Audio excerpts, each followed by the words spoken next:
the way.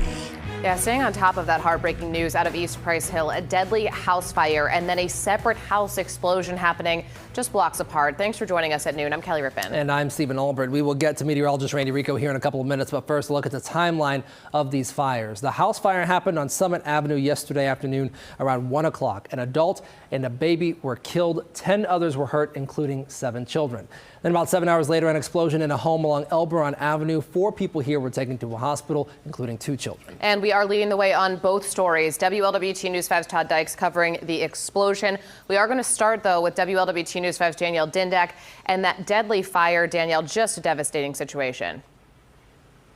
Just a heartbreaking and devastating situation, Kelly. Let me tell you, more than almost 24 hours, and this is still very active out here. So you're taking a look at investigators and Duke Energy crews who are still out here on scene, and you can see just how powerful that fire was. You're seeing once again a look at investigators. That caution tape is still up out here. Building inspectors are also out here. We were told to stay far back because there is still debris coming off of the building. But let's talk a little bit more about what we know so far. So like I mentioned, the fire is still under investigation, but early indications point to the fire starting outside and spreading up the back and then got inside the building, and that damage was devastating. We know 1 woman and 1 baby boy died in the fire. They have been identified as 21-year-old Nyla Lachey Haro and 2-year-old Jayceon McGee. 10 other people were hurt in the fire yesterday afternoon, including 7 children, 1 as young as 3 months old. Within the last hour, we got an update from the fire department. Here's some of what Assistant Chief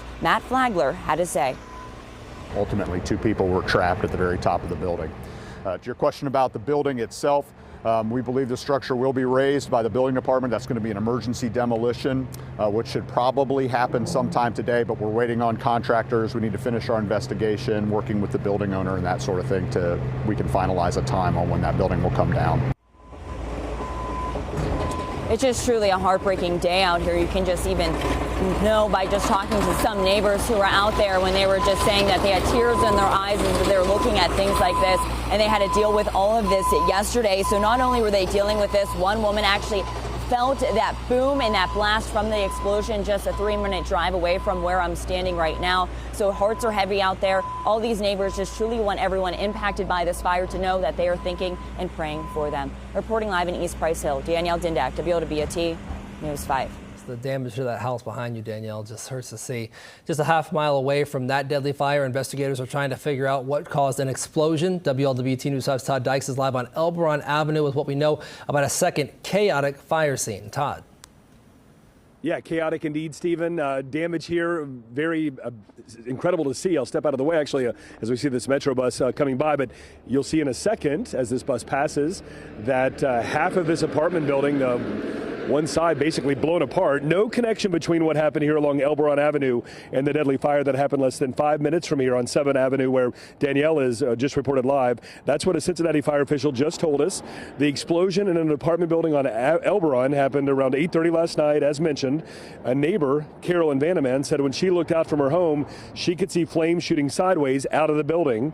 Firefighters arrived at the scene quickly, having just left that deadly scene over there on Summit Avenue. And here on Elberon, the fire left 2 adults and 2 children injured, but it appears only one of the adults has needed extensive medical care for burns. That care is ongoing. Here's Vanneman talking more about last night's explosion. And the boom came, and then the fire was coming sideways out of the building. And my heart and my windows and everything just jumped out of me. Yeah, fire officials saying this appears to have been an accidental explosion and fire. Duke Energy crews have been here all morning long trying to pinpoint the cause. We'll certainly have more later on News 5. For now, reporting live in East Price Hill, Todd Dykes, WLWT News 5. Thank you, Todd. Todd, thank you to Danielle as well. Just 2 heartbreaking situations. We hope for the best for those who have been injured. Yes, and Todd and Danielle will be getting more as they are able to talk with neighbors. Again, just react. Of course, if we find out any things that's happening for the residents there or those people impacted, we will be passing that along tonight at 4 with the latest developments. You can also go to our website, WLWT.com, or our mobile app. All right, let's talk about this forecast. Clear sky.